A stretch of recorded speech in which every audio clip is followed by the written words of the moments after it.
Hey guys, welcome back to another video, and in this video I'm going to show you how you can fix your problem when your cursor is blinking and keep on loading. So how you can fix this, let's get started. First, what you have to do is open device manager. Just right click on your start and then go over to device manager. Now once this opens, you have to search for mice and other pointing devices. Open this and find your mouse. Double click on it and then go over to drivers and then click on update driver. Now click on search automatically for drivers and then click close and restart your PC. After this, hopefully your problem solves, and if your problem still occurs, so make sure to comment down below so we can bring a detailed guide on this video. Alright, that's it for today's tutorial.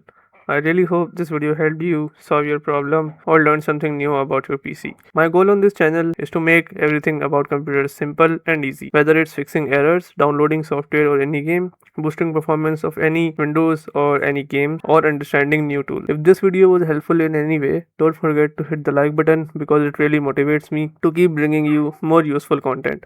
And if you're new here, make sure to subscribe and turn on the notification bell so you never miss any future tutorials, tips, and PC fixes. Also, if you're facing any issues or have any questions related to computers, Windows, software, or anything technical, drop them in the comments. I read all of your comments and I'll try my best to help you out. Thanks a lot for watching. Take care of your system, keep learning, and I'll see you in the next video. Thanks for watching.